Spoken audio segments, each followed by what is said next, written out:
a lot.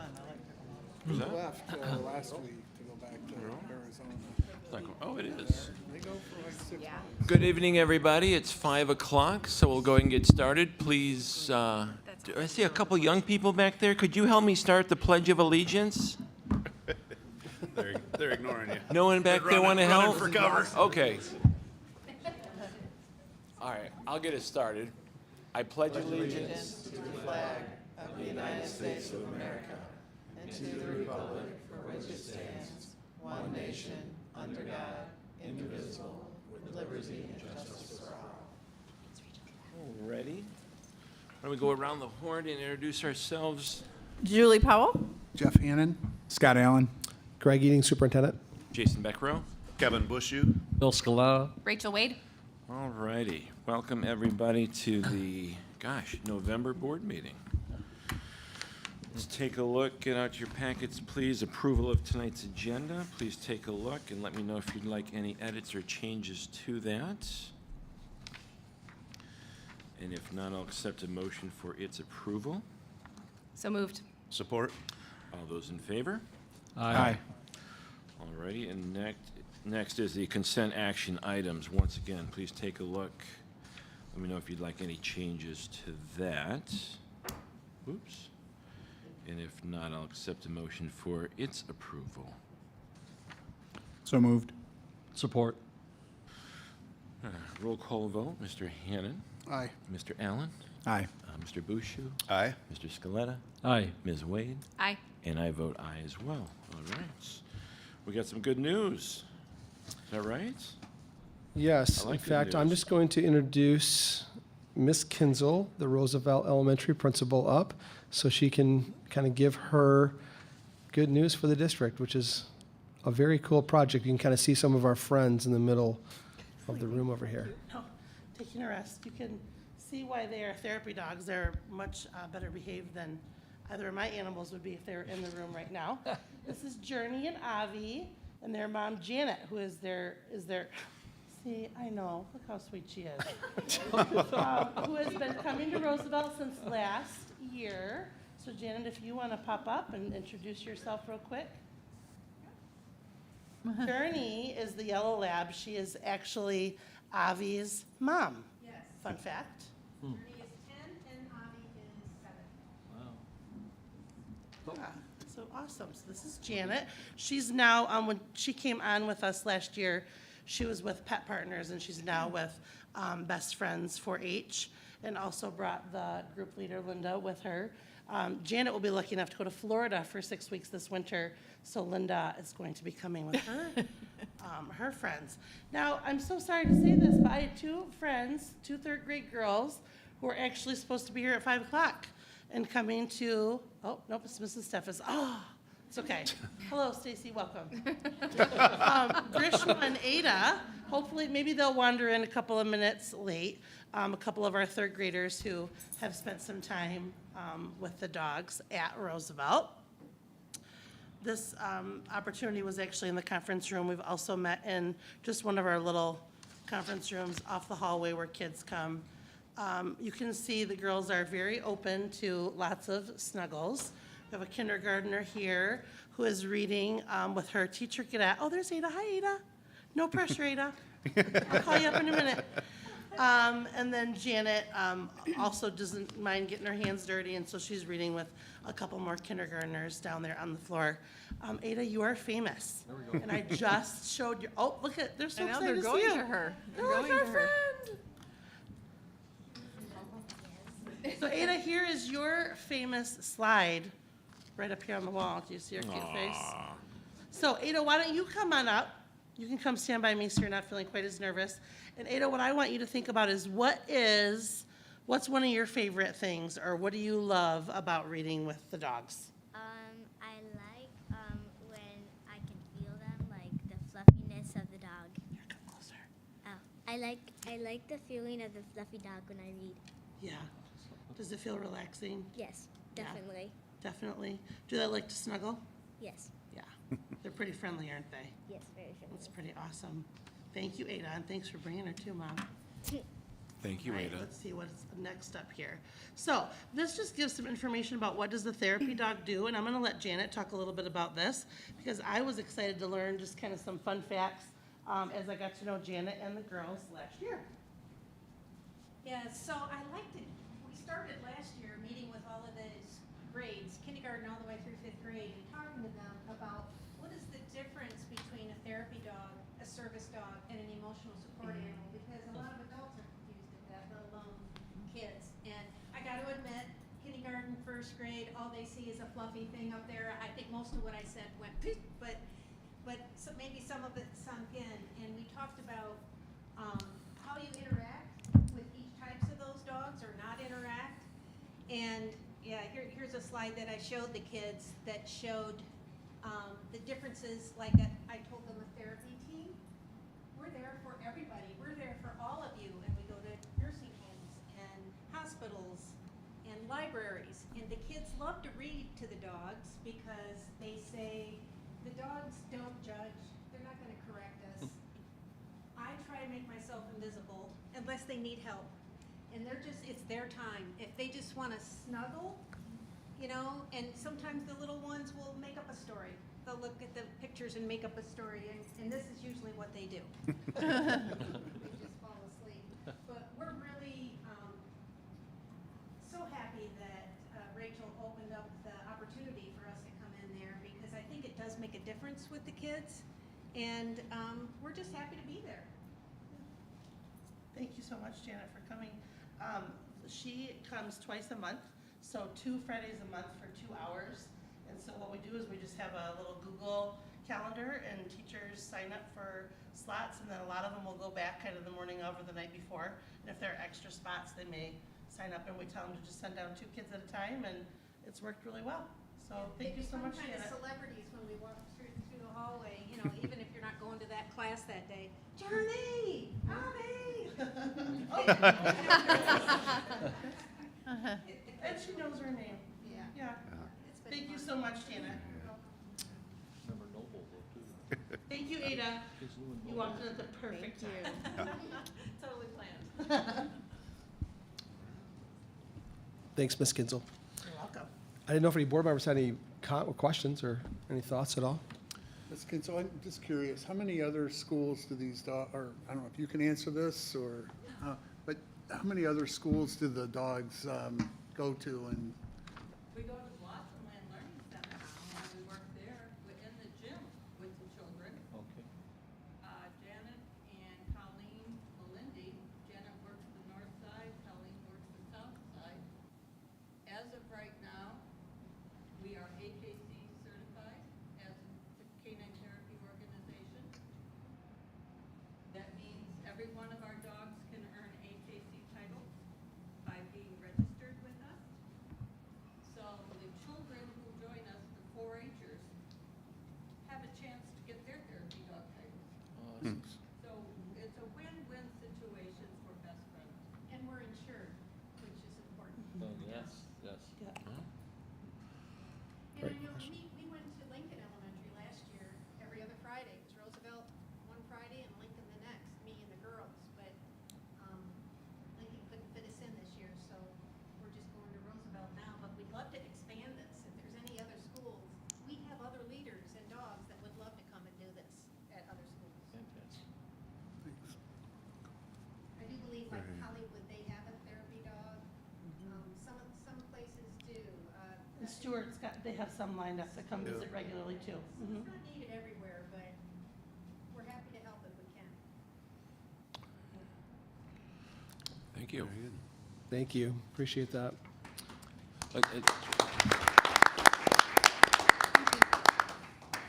Let's hear it for Ida, too, I think. Was it Ada? Thank you for your present. You like the dogs? What? You like the dogs? Yeah. Yeah. She's like, yeah. You think we should do more of that? Here, Mr. Beckrow. All right. Well, thank you for coming. Let's hear it for you.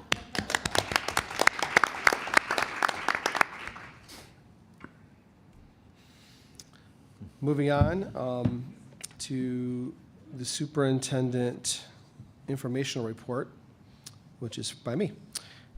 Tonight, we'll be hearing from Gary and Bryn from Perspectives Consulting, who conducted the survey on a potential campaign project for Lakeshore schools. The report, as well as a document that contains all the survey comments, will be available on our website beginning tomorrow morning. In October, a group of over 40 teachers and administrators participated in a professional learning communities professional development workshop. It was actually held right in this room. This work is designed to help take the learning that our teachers do at the Summer PLC Institute and put that learning into practice within our schools. I was able to attend a portion of the two-day workshop and am thankful and excited by what our teachers and principals are working on. This is a long and labor-intensive process and will be a great investment for future student learning. On Saturday, November 5th, the Lakeshore Marching Band competed at the state finals at Ford Field in Detroit. Principal Yakstetter, who's here, and I drove over to watch the performance. I can say that this fine group of high school students was amazing and saved their best performance for the state finals spotlight. And in the end, they finished in third place, earning medals and a beautiful trophy. I'm so proud of all the work that our band instructors, students, and faithful parents put into this whole season of marching band. It was such a well-done job. The election took place to fill 3 Board of Ed seats. Our own Bill Scaletta and Scott Allen retained their seats on the board. And I would like to welcome Lori Von Koning, who I see in the crowd, to our board, taking the vacant seat of Jeff Hannon, who will leave in January. I would also like to thank Holly Goodline and Joe Helms for their work in campaigning for the board seats. We know there is work to be done, especially in developing more community within our community. And finally, I would like to just say thank you to the board and to all those who work at Lakeshore Schools and to the entire Lakeshore community. We are entering the holiday season, and Thanksgiving is really right around the corner. Let's all find an opportunity to be thankful for the amazing district we have and for the amazing students we get to work with. And that is my informational report. Thank you, Mr. Eading. Move on. Next on our agenda is to discuss the community survey response report. So if Gary and Bryn, if you'd like to introduce yourselves and whatever we need to do here. Yes.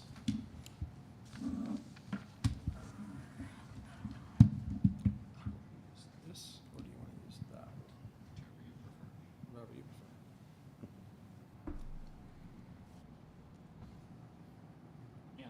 There it goes. It's going. There it goes.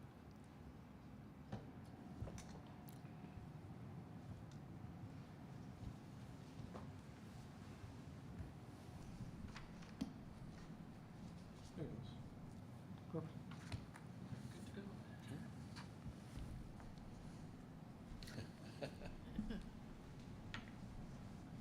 Good evening, trustees, staff, and audience. Appreciate the opportunity to be with you today to present the results of the 2022 Community Survey for Lakeshore Public Schools. My name is Gary. And my name is Bryn. We're from Perspectives Consulting Group located out of Pawpaw, Michigan. So we are going to start with a quick review of what this entire survey entailed. And so all of the stuff that we're going to be discussing for the next couple seconds can be found on page 73 of the full report. So there was 28 questions, and the survey took place either online on SurveyMonkey, which is where we received the majority of our responses, or we provided the option for residents to take a paper version of the survey if they didn't have access to the internet. The survey window was for 2 weeks. It was September 12th through the 23rd of this year. It was open to all residents of Lakeshore Public Schools, ages 18 and over. Basically, anyone who's going to be able to vote in the next election was asked to give their input on the proposed options. As Bryn said, the survey was open to all residents of the community. A total of 1,390 responses were received. We need to admit to you that our expectations weren't quite that high, and Lakeshore Public Schools blew them out of the water. In terms of a normal response rate, I would have expected 600 to 700 for a district this size. We commend the staff and all those who worked on promoting the survey in the community to get this response rate. We just got through a season where polls were the norm. You'll see here our poll would be incomplete without telling you that it is plus or minus 3.5% margin of error. For those of you who'd like the dogs back up now before I talk about statistics, we can bring the dogs back up. Otherwise, the margin of error is important in several places in the research, and we'll point those out. But the most important thing is to notice this is a relatively small margin of error. You might be familiar with seeing some of the political polls that are plus or minus 5%, for example. This is plus or minus 3.5%. It is driven solely on the incredible response that was received to the survey. One of the things we did note, though, when we looked at the responses is we noted there was a fair number of people who were parents. By our definition, parents were anyone who has children currently attending Lakeshore Public Schools. So we called that a parent. We had about 63% of all the responses come from district parents.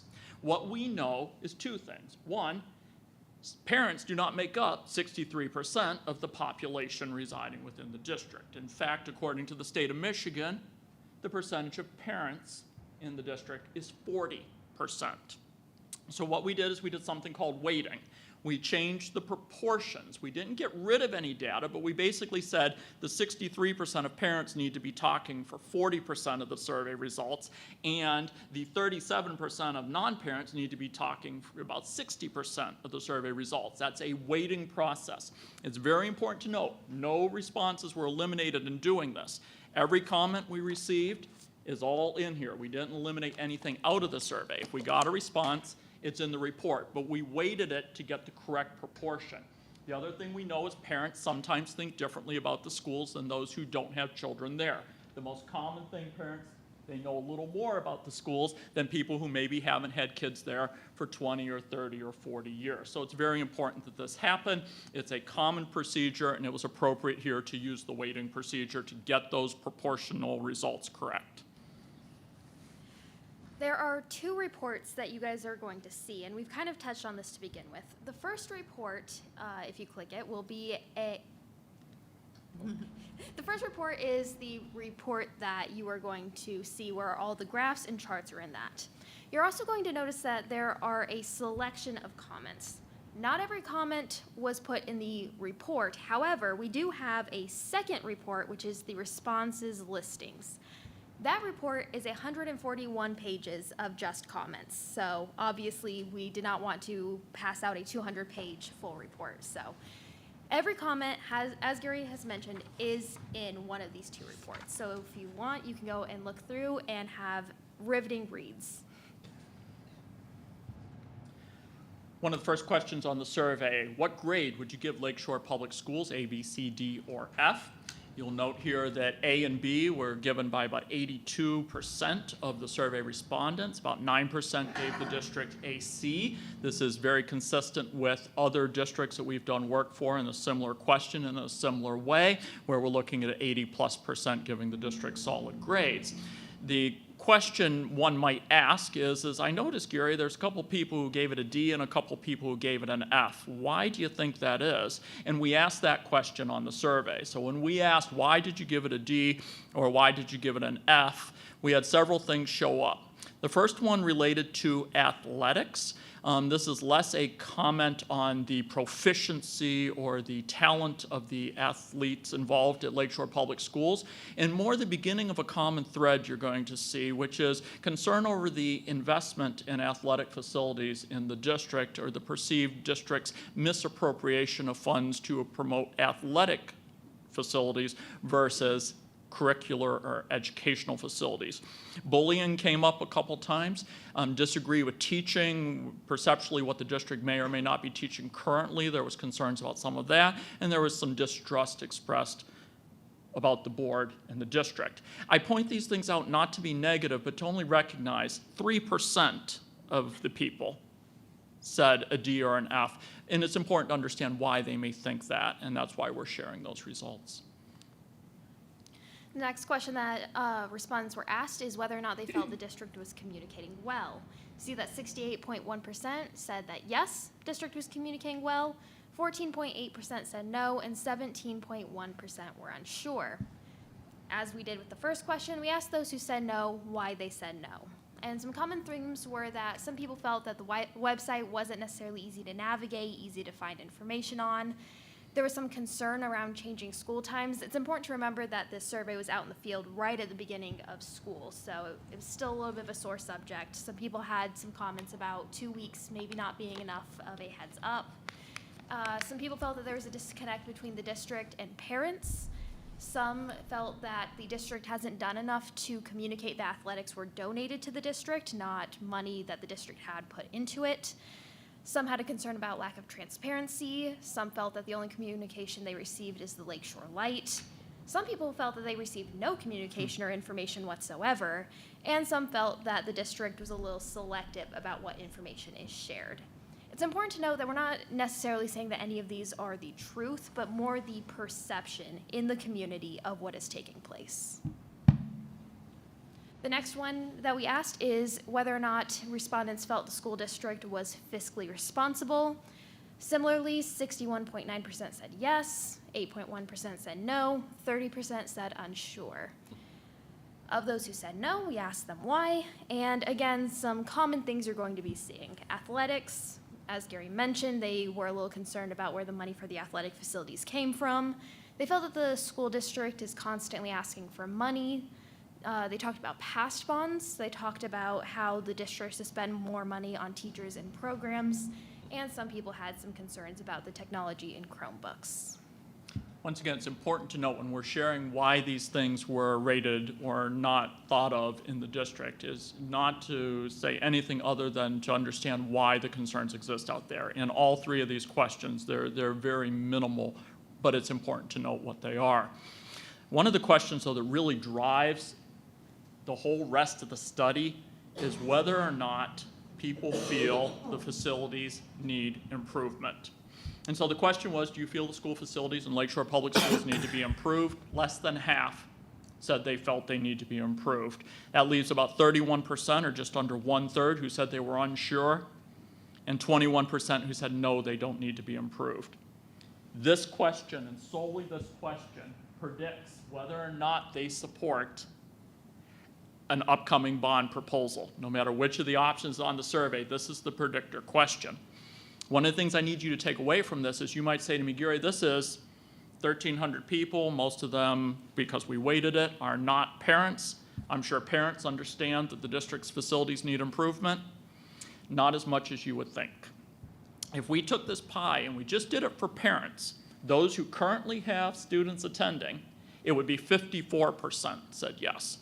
That means 46% of current parents are either unsure or don't believe the district's facilities need improved. This is lower than we've seen in other studies. This really is a point where if we make any recommendation about how to proceed, it's the idea, not for lack of trying, but the need to try further to convey the needs of facilities in Lakeshore Public Schools. People who did not feel they needed to be improved, again, said athletics facilities were exceptional, that there's money there. There should be money put into curriculum before there's money put into school buildings. That the economy is a concern here. That the facilities are adequate right now. Why aren't we doing these things under general maintenance? These are things that we should be taking care of. And past bonds have addressed these facility concerns. So when you look at where that's at, once again, in this case, it's a much larger number. We had 20% who said, no, they don't need to be addressed. So you can see these reasons showing up as reasons why survey respondents felt that they didn't need to be improved. So it's important to take that under consideration. It's 1 in 5 people survey-wide didn't feel there was a need to improve facilities here at Lakeshore Public Schools. With that said, we are going to start getting into the options and what respondents said about them. So the first option was address priority needs, and you may be wondering what that entails. Well, the priority needs as viewed by the district was to complete the roof replacements, maintain building walls and windows, replace aging heating and cooling, update electrical and alarm systems, bring facilities into compliance with modern building codes in the American with Disabilities Act, pave parking areas, and technology infrastructure. These are the bare necessities that need to be covered for the district and the buildings. 73.8% said that this plan was acceptable. They thought that this was a good idea to move forward with it. 17.1% were unsure, and only 9.1% said that the plan was not acceptable. Of those people who said it wasn't acceptable, we asked them to explain why not. And some of the main ones were economy. The economy is going down. They're not sure now is the best time to be going forward asking for money. Maintenance, they felt that all of those things that were listed should be covered under general maintenance. A couple of people just simply felt that it needs to happen faster. The time frame for option 1, address priority needs, is 2024 through 2026, so they wanted it to happen on a faster time scale. Some felt that those items are not necessary. They felt that they were covered in a past bond or should have been, and some people just simply didn't like the cost or the increase in taxes. So that's option 1 in terms of the plan, what it is that the district would do. The second question related to option 1 is, would you vote for a 25-year bond to pay to address the district's priority needs? In this case, we had just over 2/3, 67%, say yes, they would vote to approve a 25-year bond. We had 17% say no, and we had 14% say unsure. So you'll note at the plan level, it's about 6% higher, 73%. At the will you pay for it, it's about 67%, it's about 6% lower. Having said that, what we're looking at there, and you can rightly assume that about 6% of the people who like the plan didn't necessarily like the price. The price, again, $19.9 million. Provided to the survey respondents was not only the price of the plan, how long it's going to take to pay the plan, but the amount the average homeowner would pay based on the value of their home. So they could see how much more per year they would pay depending on what the value of their home was. So it's important to note that they were provided this information in order to answer this question. Having said that, if they were unsure, or if they said no, they wouldn't pay for it, then here are the reasons. Similar to what Bryn just shared with you for the plan, concerns about the economy and a pending recession or a possible recession, that the items should have been included under maintenance, that money is being spent on sports complexes and we don't need to, having to use a bond issue, we can get money from someone who would donate it to the district. And you'll see the comments related to that in the report. More information is necessary to assess this. It's not necessary at all to do this. There's some people who are concerned that past bonds should have addressed this. It should be a part of the general budget and the overall taxes and cost. So what we can take away from option 1 is while we have 73% support for the plan, we have 67% support for paying for that plan. That was option number 1, address priority needs. Option number 2, address priority needs and energy efficiency and modernization, is all of the things that were included under the first option plus some more items. And so the energy efficiency and modernization comprised of updating lighting and controls to save energy, updating lockers, updating flooring and cabinets, new classroom furniture, technology upgrades, and buses. 63.4% said the plan was acceptable, 21.1% were unsure, and 15.5% said the plan was not acceptable. Of those who said the plan was not acceptable, they provided some reasons, and I'm afraid from here on out I'm going to sound a little bit like a broken record. So I will jump over some of them that we've already discussed, but there are a couple of new ones. So the first is economy. We've discussed that. More information needed. They want more details about the plan. Not necessary. The new one that you're going to see is option 1 first. Basically, they feel that the items listed in option 1 are, of course, priorities, and those should be tackled before going forward to ask for more items. Past bonds, some people believe that this should be included as part of the general budget. And finally, people did not necessarily care for the cost or the increase in their taxes. Again, as we did with option 1, we had a second question would ask, will you pay for it? Once again, the survey respondents were given the total cost of the option, $39 million. The amount it would increase their taxes was listed by the value of their home. So they had an opportunity to assess whether or not that was worth paying for. You'll see here when we asked this question, we got just over half, or 50.8% of survey respondents saying they would support option number 2. No was just over a quarter at 27%. Unsure was just over a fifth at 21%.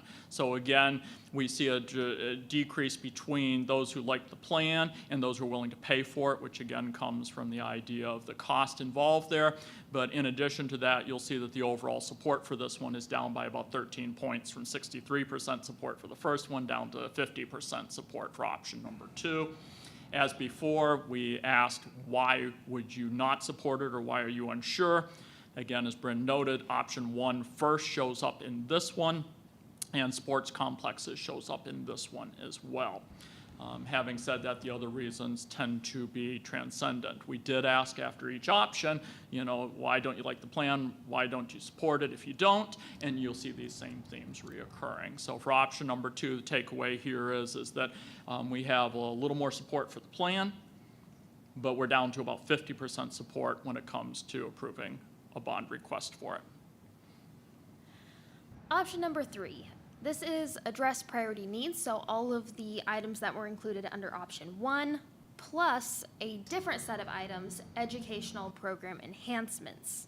So the educational program enhancements included updating student technology, expanding cafeteria spaces at all 3 elementary schools, adding a new band classroom, practice rooms, and storage at the middle school, and adding a CAD classroom, robotics arena, and tennis courts to the high school.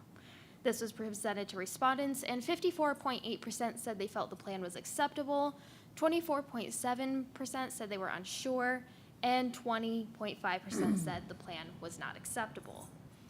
Again, we asked them why they felt that way if they said no, and there's a couple of new ones. Some people were against the band updates, some people were against tennis court updates, and some people felt that other options should be a higher priority. It's important to note that in option 3, options 1 and 2 are considered in the other options, not just option 1, like during option 2's answers. Again, survey respondents provided the information, the cost of option number 2 at $46.5 million, and the impact that would have on their property taxes depending on the value of their home. 44.6%, or just under half of the survey respondents, said they would support approving option number 3. 1/3 at 32.2% said no, they would not support it, and we had unsure just under a quarter at about 23.1%. So you'll see again the support has dropped for option number 3. The reasons, again, similar to those we've shared with you before. Athletics, the economy, information needed. It's not necessary. The other options are a higher priority. Past bond should have covered this, and taxes and cost of this plan. Final option is option 4, and this includes all of the items that were previously listed. So this is address priority needs, and energy efficiency and modernization, and the educational program enhancements. So we told respondents it would be all of those, and then asked them whether or not they felt that was acceptable. 50.5% said that it was acceptable, 27.5% said unsure, and 21.9% said it was not acceptable. Of those who said the plan was not acceptable, we asked them why, and you will not be surprised by the responses because they are the exact same ones. Economy, more information needed, not necessary, other options are a higher priority, past bonds, and the taxes or the cost to them. Again, respondents provided the total price tag of $65.7 million, the additional mills of 2.73 mills, and the cost that would be to them on an annual basis based on the value of their homes. They were then asked, would you vote to approve a 25-year bond to address priority needs and energy efficiency and modernization and educational program enhancements? Just over 1/3, 37.6% said yes, they would. A nearly equal percentage said no, they would not at 37.4%, and 1/4 of them were unsure. Again, this is the lowest support of the 4 options. You will note the first option had the highest support, and it is cascaded down from there. Statistically, the plus or minus 3.5% is between all 4 options. In other words, these are beyond the margin of error. They are all uniquely in their own positions and would rank out the same way if we did the survey again. Option 1 would still get the highest support. Option 4 would still get the lowest. Reasons why people did not support option number 4. Again, other options are a higher priority, shows up along with the economy. More information, this isn't necessary. We have past bonds that should have covered this, and the taxes and cost. So we shared with survey respondents a series of 4 options. We shared a plan and we shared a cost function to it. We have found in our experience working with other districts, it's incredibly important to separate these two things out, because in some cases what you put in the plan, witness tennis courts and band facilities, aren't necessarily uniformly desired as they might be in the priority needs. So we look at the plan separate from the cost. A couple more questions to share with you. So once we went through all of the proposed options, we then asked a couple of follow-up questions. The first was whether or not the economy or COVID-19 could affect their voting habits. So basically, in May of 2023, will your vote change? 57.2% said no, that their minds are set and they will vote the exact same way they responded today. 19.3% said yes, their vote could change, and 23.5% were unsure. Of the people who said that their vote could change, we asked them to explain why, and the three reasons were the economy, if they have a financial situation change, and that they need more information. It's important to note that COVID-19 actually didn't pop up. That's not a concern for people at this time when it comes to their voting habits. We also asked about your 10-year sinking fund. One of the concerns, and rightly so, is that you have a 10-year fund that started in 2014. It's going to come back up for renewal. How would these options necessarily impact renewal of the sinking fund? And so the question was, would you renew the sinking fund at the same level for another 10 years, 2024 through 2034? You'll see yes was 61.5%, got about 1/3 unsure at 29.3%, and we got no from 9.2%. What's really important here is if we link two questions together, if you approve option 1, will you be less likely to approve the sinking fund? Yes, but by only 1%. That's what we found. Between 1% to 2%, depending on which option, would not support the sinking fund if the other option were approved. So it's important to note that. So your sinking fund seems to have sufficient support even if another option was approved prior to the renewal of the sinking fund. Reasons why you would not support renewing the sinking fund, the economy. There was concern about the last sinking fund not used well. Once again, you'll need to read the comments as to understand what they were concerned about there related to the sinking fund, and then obviously the cost of the sinking fund. In conclusion, 1,390 Lakeshore Public School residents participated in the survey. It's a phenomenal response. Overall, just under half feel the facilities need improved. If there was any one thing that would impact how they vote on any of the options, it would be to improve the awareness and perception of facilities needing improved. The option 1, 73% with acceptability for the plan, 67% vote to approve it. Option 2, 63% find it acceptable, 50% would vote to approve it.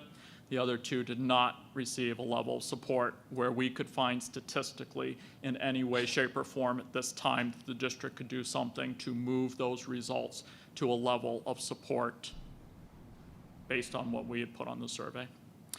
Those are the highlights from the survey. There are several questions we did not answer. I again direct you to, as the superintendent said, especially to the public who is interested, it will be on the district website. Would encourage you to take a look at it on the district website. Every question, every result, every comment is included in the two documents. Brynn and I appreciate the opportunity to present this to you, and we stand ready to answer questions that you may have at this time. Board members? I just have one question I have, or comment maybe, is that not only will I put it on the website, but I will make sure to push that information out to the community as well, best I can. So more for the board, just so you know, that's not just going to be all of a sudden on the website tomorrow, but it will be pushed out through our messenger system and so forth. Are you seeing similar numbers in other districts that you're doing these types of surveys in? As far as, support for bonds and things with the economy being what it is? Yeah, Trustee, that's a difficult one. We're doing them, over periods of time, and the reason why the question, as Brynn stated, we didn't see COVID this time. The last study we did just within the past year, COVID was enough of a sway that we had to caution against the negativity that was still surrounding COVID. So having said that, it's a tougher one. If you ask me, is the economy going to have the impact on a request? Of course it will. In the case here, what we're seeing here is the uncertainty about the economy here. Is if it's going to go into recession, if it's not going to go into recession. That's what we keep hearing over and over. As Bryn pointed out, the financial situation changes. Is it going to personally change my household financial situation? And if it is, it's going to make a change on that. But in the sense of economy coming up stronger in this survey than it has in any other, yes, because I think we're in a different spot now than we were 6 months or 9 months ago related to the economy, as with COVID-19. Then also, in your past surveys that you've done at other districts and where there's been bonds pushed through and things, how do your numbers generally correlate to an election? How consistent are they? And maybe you have a statistic on how well they correlate to that. You wouldn't be a statistician without a statistic. Let's say, for sake of argument, that we're within 3%. So in other words, assuming that nothing out of the norm happens between now and next May, because that's when it was stated, as this would be a May 2023 ask. Assuming nothing out of the norm shows up, then I would say past history tells us it would be plus or minus 3%. Our most recent one, which is Portage Public Schools in Portage, was 0.9% as an example. So we were within 1% on the hit. And it did approve.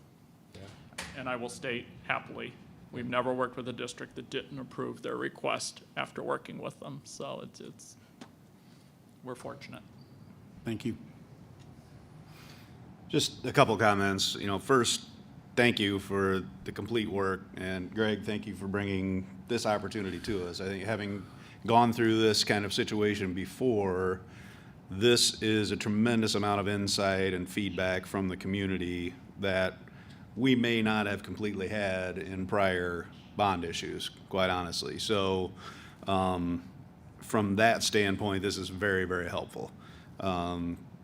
The other comment I would make, I think, throughout the election, since Greg has been here, we've talked a lot about communication. We know that is something that we're looking at. The website has been something we've been looking at for quite a while. We're excited Greg's, working on that, and hopefully we'll have something soon to kind of improve that, as we kind of need that central hub of information where a parent or a community member can simply go on there and easily find something. And right now it's not, and we know that is in the works. So I think, several of the themes for myself and Jeff, who've been on here a long time and been through these, are similar, and they continue to be a challenge of the athletic facilities, right? We're extremely blessed to have tremendous donors that have provided these facilities that otherwise we would not have been able to provide. However, there is a clear disconnect as far as how those are funded, how they're paid for, how those came about, that we still have to do a better job of explaining.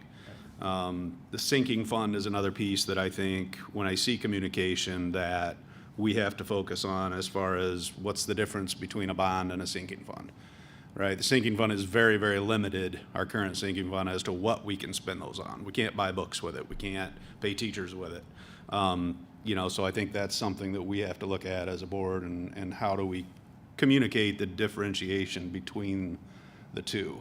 And the last comment I would make, just again, based on the results with previous bonds and should be in the budget and everything else, is that we can't forget that in 2011, we took a general fund hit of $475 per kid. That basically set every district in the budget, every budget in the state back a decade. So what does that mean? Well, that means that boilers that were scheduled to be replaced maybe in 2012 couldn't get done. Roofs couldn't get done. Why? Because we tried to keep everything we could in the classroom. So all of that got pushed back, which was a lot of the items on the 2013 bond. So yes, there was a lot of stuff done there, but a lot of that stuff were things that had been pushed back for the previous 3 or 4 years due to that cut in funding from the state. So again, how do we communicate all that? That's the challenge, right? How do we get that understanding out there? So anyway, thank you, Greg, for bringing this to us to be able to get this feedback. It's certainly a huge block of information that we need to consider when we try to decide what to do going forward. So thank you. And that would be my question is, obviously, this is a lot of information for us to process and, think about implications, good, bad, plus, minus, pro, con, whatever it is. So what is our timeline and what are our next steps? Because obviously, we still need some time to think about this. Yeah. We have a little time, not a lot of time. So we don't have to, we have no intention of wanting to do anything tonight for sure. We want to make sure that the goal of tonight was to inform the community and thank them for their feedback. That was the goal of tonight. That's why we are pushing out the survey results to the website, putting the entire report up there, including every single comment that was posted, pushing that out to the entire community and saying thank you for your feedback. At that point in time, the board and administrative team needs to come together and kind of make some decisions as to what we want to do with the feedback that we received. Do I think there's a path forward? I do. I think there's just a question of what that path is. But I do think the information that was provided through the survey definitely gives us a path and a half, I'll call it. The next step and maybe the timeline is really there's a few dates that we have that are important. One date is December the 22nd. On December 22, we have scheduled with Treasury to provide them what we would take for a potential capital bond project. Now, people have to realize we have to set that date well in advance because that's it, and we can change that date. So that's a date, but that's kind of a line that we have to meet only because if we want to put it on a May ballot, we have to have it within a certain time period of May to put it on the ballot. And December 22 is getting close to that cutoff time. So that's one thing. We have our December 12th board meeting. My hope would be that when we come back together on December 12th, that we might have a direction by that point in time and be able to, as a board, present that to the public at that time. That's my goal. Now, if we're moving past that and we're not comfortable yet, I think we would probably look past May then and kind of re-look at what we want to do at that point, which is okay too. I just think it's important to know that if we want to move forward in May, we have to have things together and ready to go by December. That then provides us January, February, March, and part of April to get our communication together and to be able to go out to the community to explain what our plans are at that time. Is that helpful? Is there any questions about that? Yes. Anyone else? Again, I'd like to thank you very much. This is incredibly helpful, and I think it's important too for the folks here in the room or that might be joining us online to see this as part of a process, right? I think we first met, you presented to our board in July, I believe. It was a summer meeting. Yeah. It was summertime. It's been a while. Yes. There were no snowflakes out at the time. But to what Mr. Eating, just discussed, I mean, this obviously is part of a process. Commend you, Mr. Eating, for putting us in touch with your firm so that we can do our due diligence and make the most informed choices on behalf of our district. Yeah. So thank you. And also, thanks for spending some time with our administrative group the other day and going through kind of the background of the numbers as well. I think the metrics that you guys put together and with the weighting you do really helps us understand a little bit more closer how we need to communicate, but also what are important topics within the district. So it's excellent. All right. Thank you. All right, we'll move on. Next item on our agenda, Board of Education reports. First is Administrative Affairs. Mr. Hannon, could you take that for us? Sure. On October 25th at 7:15 a.m., the Administrative Affairs Committee met in the central office conference room, Present in the meeting were Kevin Bushu, myself, Griffin Ott, and Greg Eating. The committee discussed some administrative situations within the district. Thank you, sir. Next, we'll go to Policy Committee. Mr. Allen, could you read those reports for us?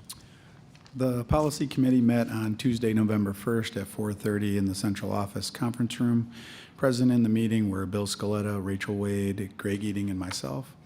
The committee reviewed the changes to the form for submitting challenges to the district curriculum, provided feedback on the document that needs to be posted for a new law, as well as provided feedback on the continuity of learning plan to meet federal and state guidelines. Mr. Allen, thank you very much. Jason, before we move on, I'm sorry, I should have mentioned this when we were approving the agenda. I actually was not at the policy committee meeting. I missed that. So- I'm so sorry. That's all right. So we will So just remove my name from being present at that meeting. Sue, can you make that change? Thank you very much. All righty. Next, we'll move on then to item 8, superintendent recommendations.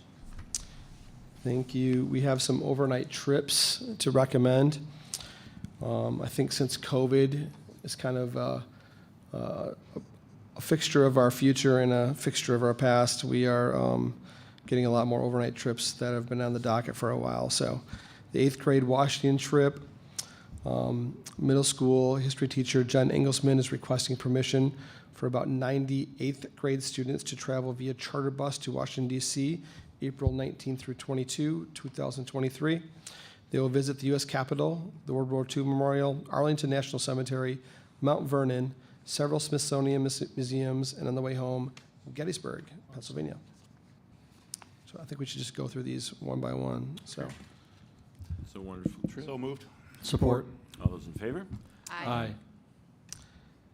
Perfect. The high school Europe trip. International Club Advisor and middle school Spanish teacher Danielle Plichta is seeking permission to bring a group of high school students on a 10-day trip to Spain, France, and Italy from June 19 through 28, 2023. This is an incredible opportunity for our students to study the French and Spanish languages and cultures. So moved. Support. All those in favor? Aye. Is there a need for board members to chaperone this trip, Mr. Eden? No, but I believe the superintendent's supposed to be going on all of them. Fair enough. High school wrestling trips. Varsity wrestling coach Ryan Quinn is requesting approval of 2 overnight trips for competition. The team is asking to stay overnight on December 8th to compete in the Grappler Gold Invite, which begins the early morning of December 9 in Davison, Michigan. And then the individual state tournament in Detroit is being held March 2 through 4. So moved. Support. All those in favor? Aye. Aye. All righty. Van purchases. Mr. Eading. We've talked about this before through the committee and then at the last board meeting. Tonight, we are asking the board to approve the purchase of 2 2023 10-passenger transit vans. 2 bids were received from Feldman Automotive Detroit for $124,420 and LaFonte Ford in Lansing for $115,510. Transportation Director Nick White has recommended that we accept the bid from LaFonte Ford as the bid from Feldman is for 12 passenger vehicles with seating for 2 removed, which is not permitted for pupil transportation per law. Say that one more time. Basically, the LaFonte bid was for 12 passenger vans. And then what they do is they take 2 seats out to make them 10 passenger vans. And that is not allowed by law to actually do that. So, which is most likely why the price was more for the Feldman vans than the LaFonte vans. I see. And again, these are through the co-op, but due to supply, we didn't have anybody that Correct. had anything locally that. That's correct. We We've been did looking try for to go these. I locally. believe Tracy's not here, but I think we've been looking for these for almost a year. Right? Oh, Nick's back here too. Yeah. I know we've been trying to find these last year and couldn't find them, so that's a reason to get 2. while we Right, can- and back in the day when I was like coaching freshman basketball, where I was driving the 15-passenger van through the snow, not allowed anymore. Yeah. Those got illegal a long time ago. So these are some vans that we can utilize that take the pressure off from our buses for smaller teams and smaller groups of people to move. So So moved. Support. Let's do a roll call vote then. Rachel, Ms. Wade, Aye. Mr. Scaletta, aye. Mr. Bushu, Aye. Mr. Allen, Aye. Mr. Hannan, Aye. and I vote aye. Parent Advisory Committee? Yeah, so each school district in the county is required to recommend parents to be members of the Special Education Parent Advisory Committee at Berry and Risa. This council focuses on special education needs and services, and the appointed parents would serve a 2-year term ending in August of 2024. We recommend that the board nominate Laura Fletty and Nicole Railsback to represent Lakeshore Public Schools on this committee. Discussion, board members, questions? Or is there a motion for approval? So moved. Support. All those in favor? Aye. Alrighty. We're to item 9, public comment. Are there any community members that are signed up? No takers tonight? Okay, thank you, Sue. We'll move on then. Item 10, I will ask for a motion to go into closed session for disciplinary matters. Is there such a motion? So moved. Support. All those in favor? Aye. Roll call vote. Okay. Ms. Wade? Aye. Mr. Scaletta? Aye. Mr. Bushu? Aye. Mr. Allen? Aye. Mr. Hannan? Aye. And I vote aye as well. Thank you, everyone. We'll go into closed session now, and our next board meeting is December 12th. Correct. All right, thank you very much. And board members, we have a few minutes, so if you wanted to mingle for a few minutes with anyone, you're welcome to do so. Probably should be in the library in about 10, 15 minutes. Okay. Thank you.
That's what I was gonna get together.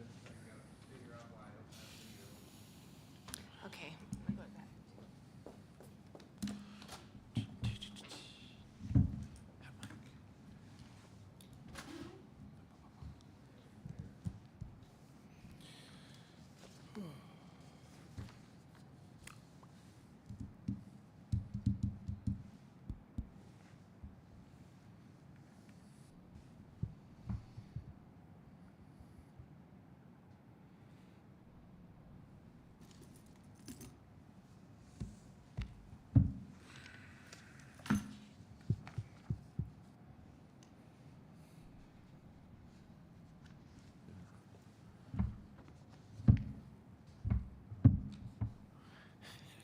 If anyone's listening, their ears are getting blown.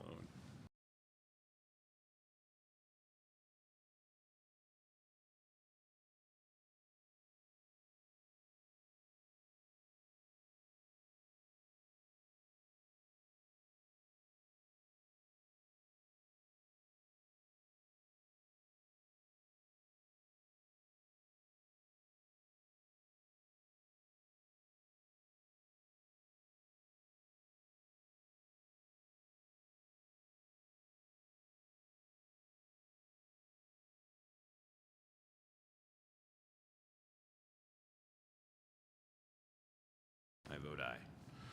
All right, we have 2 disciplinary items. I'll read the motions.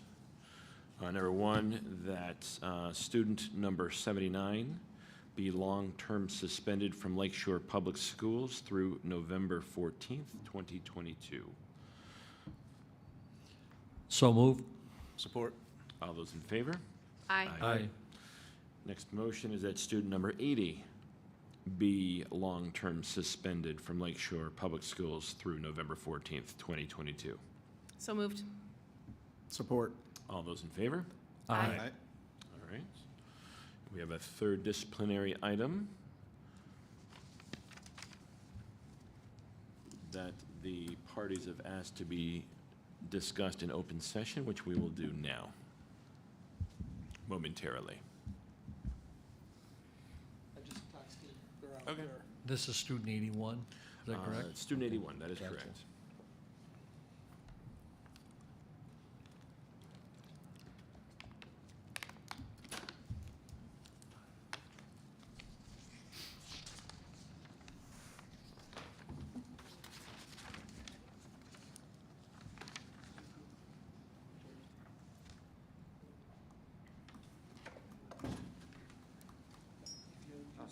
Chairs here. Feel free. Yep. Hi there. My name is Jason Beckrow. I'm board president.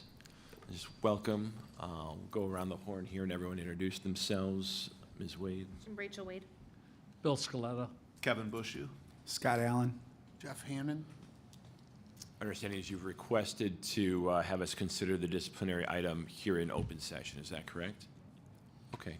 And could you introduce yourselves, please? Jordan Doss's mom, Kiera Thompson. Kira, Thompson. pleasure to meet you, ma'am. I'm Jordan Doss. Okay. I'm Carla Easterling, her grandmother. Okay. Welcome. We'll turn over to Ms. Aaron. So, on October 13th, Jordan obtained and passed a dab pen, which is a THC vape pen, from student 1 to student 2. Prior to this, there was a text exchange requesting that student 1 purchase it from her brother to sell to school to Jordan and student 2. Student 2 then used the pen in the 8th grade girls' bathroom, had to be wheeled from class due to the side effects, and had to be taken to her pediatrician for a medical evaluation based on her reaction to using the pen. So again, Jordan's role was the distribution from the go-between, in between student 1 and student 2. Okay. So attached in the packet, there is a copy of her Power School logs. Those are the disciplinary logs. A copy of her student statement from that day. With discipline, you can see that Jordan has only had one other infraction since she's been at Lakeshore Middle School. So I think that definitely speaks to who Jordan is. She's not a kid who gets in trouble. You mean student 81, correct? I'm sorry. Student 81? Yes. Thank you. Sorry. I'm referring to student 81, just again, to protect your privacy as much as you wish, okay? You're welcome. So as you can see, again, her disciplinary history is very minimal. There was only one other log entry prior to the current log entry for this infraction. Okay. So attached is also her attendance, her academics, and again, unfortunately, her current grades do not reflect what her grades would represent in 6th and 7th grade. And obviously that's due to the suspension. So what Mrs. Toothman and I are recommending in the reasoning, the board policy lists several factors that you have to consider prior to expulsion. We are recommending that Jordan return to school tomorrow. The long-term suspension concludes with this hearing this evening. We are recommending that based on a couple of things. One, her age, she's young, and I think that young people make mistakes. Two, her disciplinary history, again, there's one other infraction prior to this. And then also the seriousness of the violation or behavior. So though illegal for someone student 81's age to possess or distribute, THC is a legal substance in the state of Michigan. So, again, based on her age, her disciplinary history, and the seriousness of the violation or behavior, we are recommending that Jordan's suspension ends with this hearing tonight. Okay. You're recommending she not be expelled? Correct. Long-term suspension, which would effectively end tonight? Correct. Is your recommendation? Correct. Okay. Folks, anything you care to ask or discuss, or things you'd like us to consider? What other infraction did you have of Jordan before? Because as I was aware, she's never been suspended or anything. There was a fight last June of 2021. Yeah, it was a while ago, so, yeah. I have a question.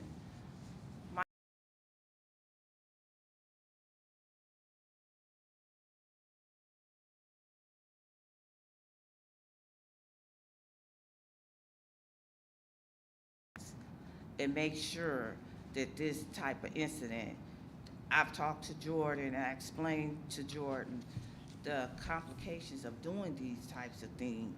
But okay, how do we move proactively and get her back on track? Because I agree, you know, with her being at the age that she is, we can, at this week, everything can be salvaged.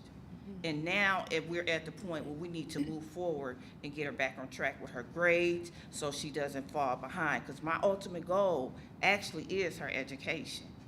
And how can we proactively get this done tonight where she goes to school and maybe she can get some tutoring on the side, maybe she can get some extra resources. That I know Lakeshore is a great school system and it has excellent resources where we can get her caught up, because you know right now the middle school is setting the foundation. The foundation is the high school level, and then if she wants to go to secondary school, that is the ultimate goal, so we can set this straight. And you know, to put this on her record at a young age can be damaging for the end result of what she tries to do later on in life.